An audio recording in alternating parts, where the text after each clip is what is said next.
Welcome to MikeDiggity's guide featuring Ashe, the Frost Archer. In this guide we will learn runes, masteries, summoner spells, items to buy at start, how to last hit, to effectively port gank, buying at level 7, foresting, how to use your stun arrow effectively to protect yourself from opponents, your role in a team fight, and how to gear mid and late game.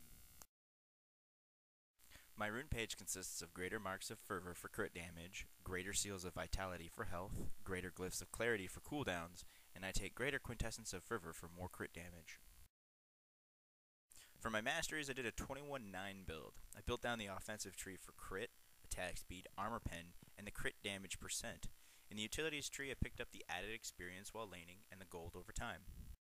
For summoner spells, I take teleport for port ganking, stealing towers when creeps are pushed, getting back to the lane after buying items, and helping allied champions when they are being tower dived.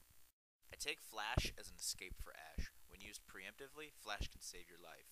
When used strategically, Flash can help you clean up kills. Ashe is a fragile hero. Because of this, Ashe is often the first target. To protect yourself, stay in the back of your group. Use volleys to slow preemptively, and in case of emergencies, use your stun or flash, and if your stun is still up, use it to ensure a kill. When you can buy Infinity Edge, Ashe starts to be able to do damage. At level 16, Ashe should start to become an attack damage carry. To start the game, I buy boots and 3 health pots. Ashe without boots is a slow character. Boots allows you to dodge incoming skill shots while you last hit creeps and flee from early forest ganks. Arriving to the lane, I take Hawk Shot. This gives me 1 extra gold for each creep kill and lets me shoot an arrow to an area for line of sight. Take note as I last hit creeps. I wait for my creeps to take theirs low enough for me to use 1 arrow. Waiting like this also makes sure you don't push the lane too fast, putting you far away from your tower and in danger of being ganked by foresters. If you are having trouble last hitting creeps, attack one so you can see how much damage you do to a creep. Use that damage as a gauge to try and last hit creeps. Ashe's passive should also aid as well in last hitting creeps.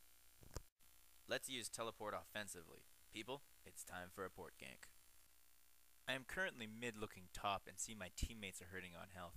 This tells me that my opponents will take an offensive position. I also know as soon as they see my port effect that they will move to a defensive position. It is this defensive position where I've sent my arrow. As soon as you launch your arrow to where you predict your opponents will be, get your teleport started, followed by a ping on the map to grab your teammates' attention. A tool when port ganking, you can use your opponent's response to seeing someone teleporting into the lane as a way of steering them into your incoming stun arrow. At level 7 you should have enough gold to head back to base and buy a Wriggle's Lantern. With Wriggle's Lantern you can either head back to mid or forest. Typically Ashe is a terrible forester until she has Infinity Edge. Wriggle's Lantern changes that by giving her a 20% chance on auto attack to deal 500 damage to a creep. This is enough for her to auto kill most creeps. Since we leveled Ashe's Hawk Shot ability to the max, giving her gold after each kill, Ashe now has no trouble foresting and makes last hitting creeps fast and a breeze. I'm here at Ghost Creeps to show you the difference Wriggle's Lantern makes. In this one, Ashe has alternative items similar to Wriggle's Lantern. I started with full life and ended with 2/3 life, even with lifesteal and damage. In this clip I am the same level with Wriggle's Lantern. I start Ghosts at 3/4 health to show you Wriggle's healing ability. It also only takes me half the time to do these creeps. Now I'm here at Red Buff with items similar to Wriggle's Lantern to show you what a poor forester Ashe is.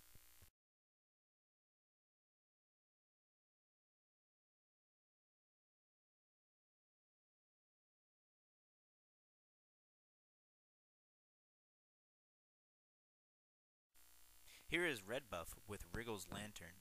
At first it's slow, but once Wriggles starts to proc, things speed up. Next we're going to be learning how to use our stun arrow effectively. We will be covering shooting Ashe's arrow in short range, long range, when to and when not to shoot Ashe's arrow.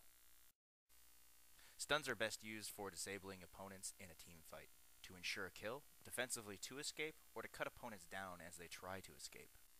Ashe's arrow is the only stun in the game that can travel across the map, making it possible possible to stun low-life heroes who are fleeing but just out of range. This makes Ashe's arrow one of the best stuns in the game.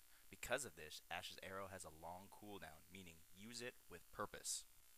Here I started heading top to help a low-life Rammus. I picked up our team's Forester and we move into position to gank. I volley, slowing them and making it easier to aim a stun arrow. When you are point blank and they are slowed, just click on the hero or slightly ahead of the hero. Blitz blinks to save himself from my stun arrow, but with good positioning, it ensures Tiny's doom. Knowing the other two can handle him, I pursue Blitz with my blink and lock him down with my slows.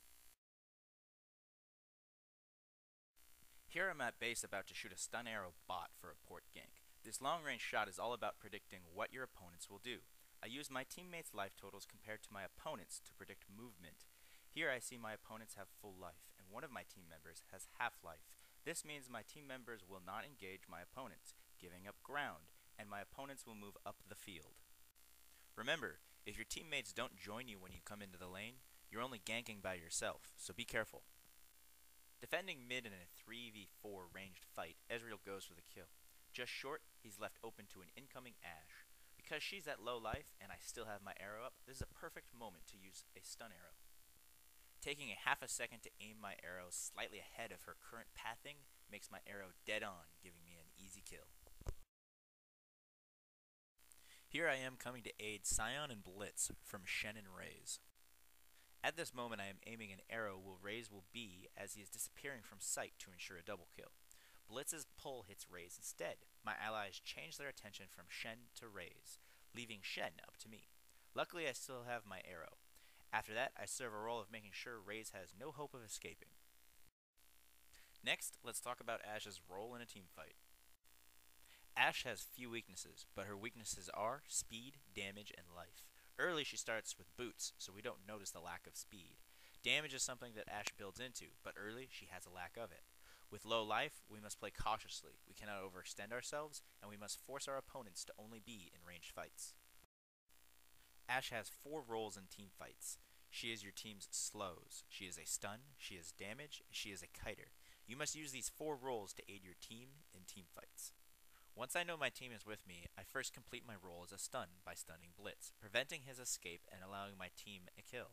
Blitz has a lot to disable. By killing him first, we prevent it.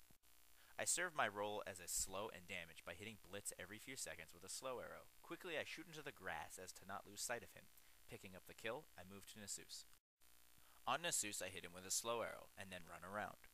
Once in range to attack, I misclick and I move too close to him. Now I must serve the role as a kiter after grabbing Nasus' aggro.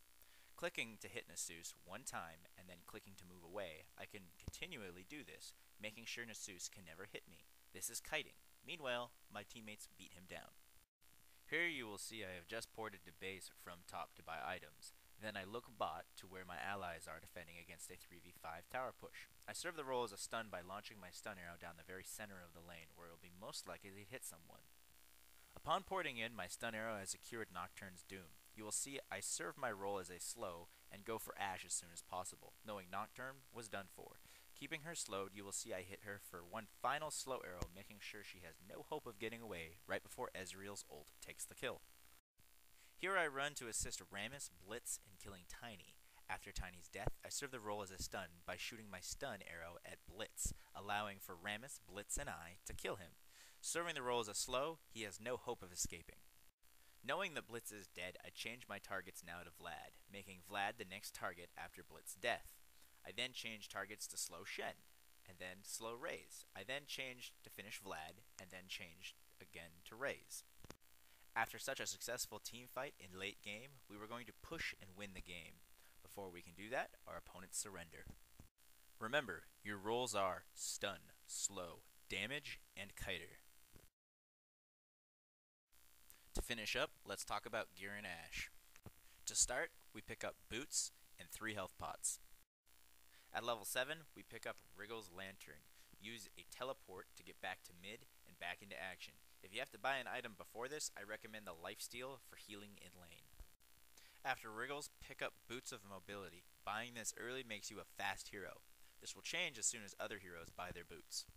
Next on our shopping list is Infinity Edge. Buy the items that combine into Infinity Edge until you can complete Infinity's Edge. While at base, sell your Wriggle's Lantern. Your Infinity Edge gives you a 50% chance to crit and adds 50% to your crit damage. For Ashe, this is a worthy replacement to Wriggle's Lantern.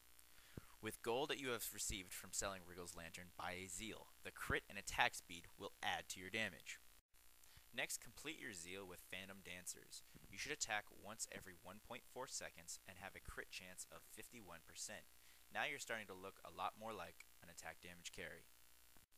Pick up a Banshee's Veil. The added life, mana, magic resist will help keep you alive. The passive on Banshee's Veil will save Ashe from stuns and nukes in team fights while you're on the front lines slowing their team. The Banshee's Veil will also protect you against heroes that do well against Ashe, typically caster burst heroes. I'm talking specifically about heroes like Raze, Annie, and Eve.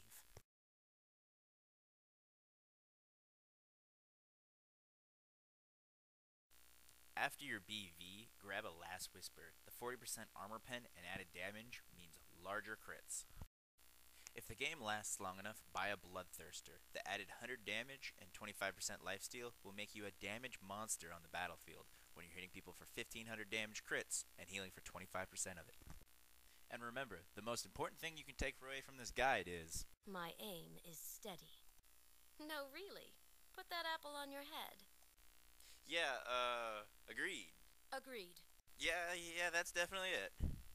Yeah, that's most important. Smart choice.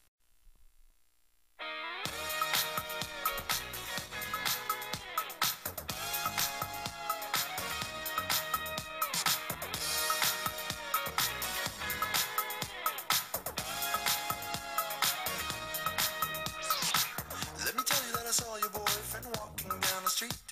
He was standing all shaky, hands all sweaty, and he could hardly speak. I might as well take a minute or two to put you onto some game. You got a boy like him, a man like me, and that's just not the same. And never mind an SMS